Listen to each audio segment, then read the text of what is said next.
the FitRx Pros, Witness Athletics, right? Whoops, hold on. We're going live on Facebook. It was connected. The music was connected to my phone. So welcome to the B&B Nutrition Challenge seminar, or Nutrition Challenge seminar, powered by FitRx and Witness Athletics. Right? It sounds better like that, right? Let's go ahead and begin. Kristian's going to start talking about his services and what he can do for us. Personally speaking, just a little bit of, I guess testimony. 2 weeks in, I've already seen about 3 pounds of a gain, which I want to obviously gain. And, body fat for sure has gone down. I haven't tested my body fat, but I've seen it. And that's the best way of it, right? I would say, I've seen it. We got a test coming up very soon. Yeah, we got a test coming up next week with him, for me. And it's unbelievable, all right? So, personally speaking, it's great, all right? You guys should definitely listen up. This guy knows what he's talking about. He's a fellow coach of mine in Orange Theory, okay? And thank you, Coach. welcome in here. Let's do it. So awesome turnout, guys. Obviously, we have a lot of people who are excited about learning the proper way to do their nutrition plan so they can optimize the results or the efforts of what you guys are doing here in this room. I know you're putting in the work, and it's time to give you a formula where hopefully you can get the absolute best results possible for all the work you're putting in. So quick introduction. My name is Coach Kristian. I've been doing this for over 25 years. My business is called Fit Prescription Pros. It's an online coaching company. I've pretty much been a hands-on, on-the-floor trainer, much like Coach Elan, for about 25 years.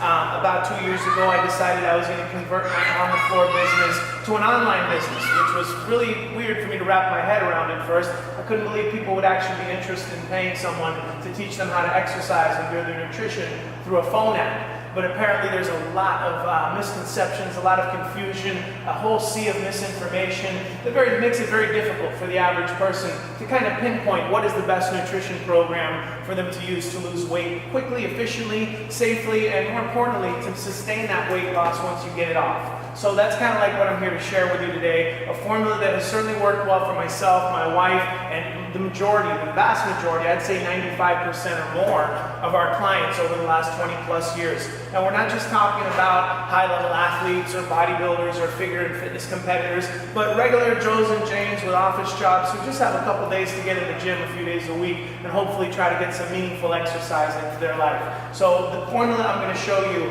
is designed for the average person to be able to make great progress over even a short 6-week stint, which is what I understand you guys have for your 6-week challenge. So let's make sure that's slide.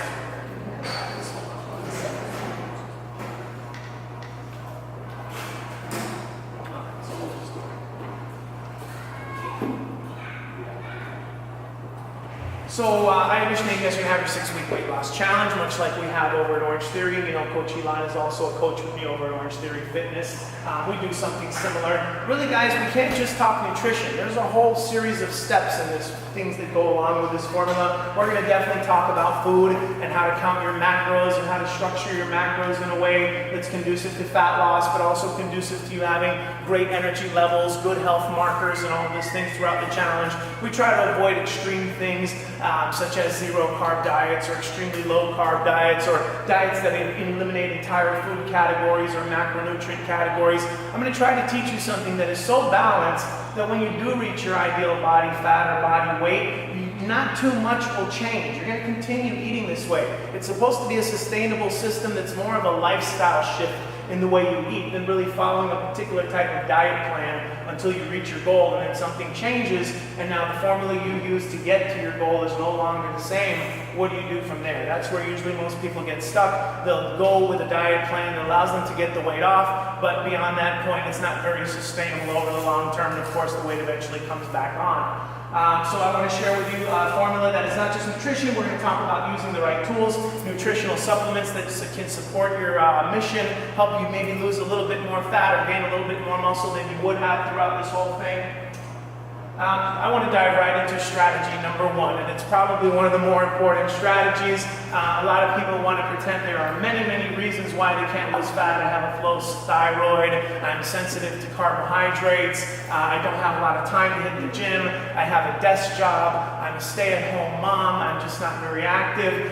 The main thing I've seen as the main culprit over the years is that we're just eating too much crap. So right away, our seminar is actually over. We have some handouts for you. Thanks for coming. We're done. If you do that and nothing else, you'll definitely get moving in the right direction. And I'm being a bit facetious. We can dig into a little more.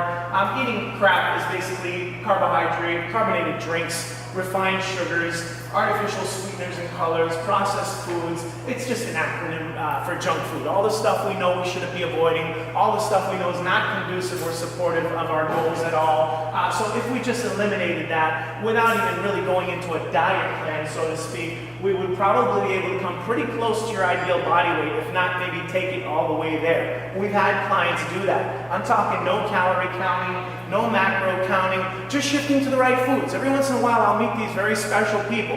Now, I lost 50 pounds, 60 pounds, 100 pounds. How did you do it? I just stopped eating crap and started eating the right stuff. Really? Is that all there was to it? Yeah, because people really did it, like over the long term. So generally just shifting away from the crap and towards food again. What is fruit? Food is fruit and vegetables, organic lean proteins, healthy fats, we're talking about omega-3 fatty acids, and drinking lots of water, staying well hydrated. Moving back towards nature, moving back towards food in their natural, pure form, before they were processed or adulterated or heated or cooked or had preservatives added to them. Just food as nature provided it. So there's a great quote here I love from Dr. Alejandro Unger. He's the director, author, writer of the book Hunger for Change, which is also a great documentary. I always encourage you guys to watch those little Netflix food documentaries. They're very eye-opening, especially ones regarding factory farming. We're going to talk a little bit about that later. But the quote says, the problem is we're just not eating food anymore. A lot of people are basically just eating food-like products. We've almost forgotten what real food is. Food-like products, we're talking about things that are heavily processed, heavily refined, heavily cooked, just cooked down till the nutrients are almost completely void in that particular food. So we're trying to avoid that stuff and get back to nature in its natural state. Which kind of leads into strategy number two, which is all about balance. If there's one thing I preach above all, let's try to develop a nutrition strategy that's relatively balanced. It's been my experience that the ones that don't emphasize balance usually take you into a downward spiral that's kind of hard to undo. I don't want to really call out any specific nutritional programs, but there are some that promote absolutely zero carbs, trying to take you into a state of ketosis. Hint, the name of the type of diet program. And that is certainly a way to lose fat. We can definitely go into a ketogenic state, and we can burn body fat very efficiently when in ketosis. But the great news is you don't have to do that. Studies show that when you compare a ketogenic diet to a regular diet with carbohydrates, where the protein and calories are equal, ketogenic diets do not have any fat-burning benefits above a regular low-calorie diet with protein in it. So there are many diet plans out there, and some of them may be suitable for you more than what I'm about to share with you. But again, what I'm sharing with you is what seems to have worked for the vast majority.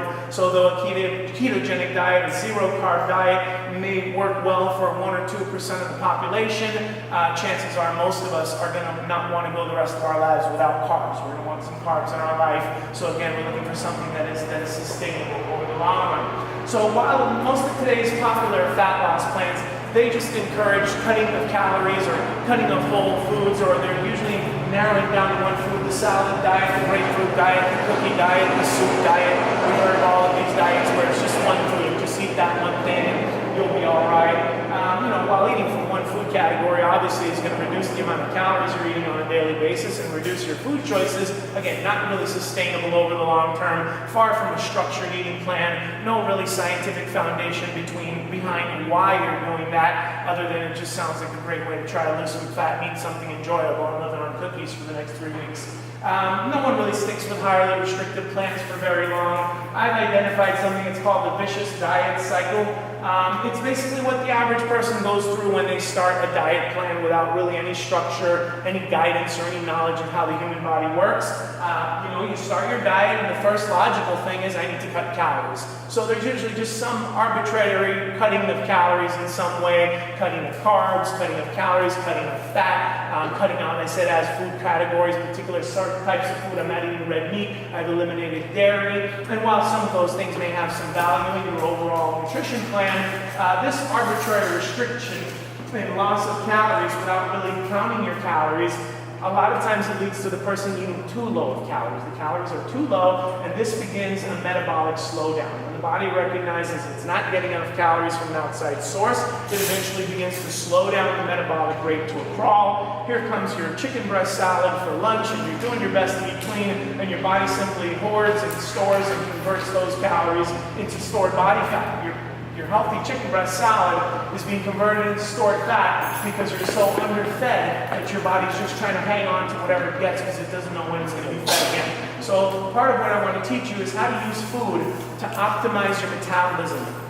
How to have little itty-bitty meals and snacks with just enough food to keep you satisfied for about 3 hours, but it's going to push your metabolism quicker and quicker as we go along through this nutrition plan.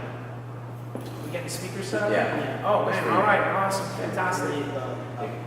Yeah. So, so we want to optimize metabolic rate. Small frequent feedings are a big part of that. Having the right balance to your macronutrient ratios are a big part of that. We want to protect your metabolism as we go through this weight loss. The idea is we want you to arrive at your ideal body weight and still have all the muscle you started with, or maybe even have more muscle than you started with. If you're doing resistance training, testing 1, 2. Awesome. If you're doing resistance training on a regular basis, you're coming in here, you're sweating, you're putting in the work. The idea is you're putting a stimulus on the body that should give some kind of an adaptive response, trigger an adaptive response. You should build new muscle tissue. So as we go through this 6-week weight loss plan, and long after that, I want you guys to always keep in mind your primary objective is to not just get the weight off, but get the weight off without losing a single ounce of muscle. A single ounce of muscle. Muscle is your metabolic furnace. If you're losing muscle on the way to your ideal weight, you're going to arrive at this new weight with 5, 6, 10 pounds less muscle than you started your menu plan. So what that means is it's going to be very hard to sustain this new body weight with so much less of your metabolic furnace. If muscle is the only thing on your body burning calories, you want to make sure you hold on to as much of that as possible. You don't want to get to your ideal weight with the capacity now to burn far fewer calories than you did when you started the diet. So we want to make sure we have the right amount of calories to protect your metabolism.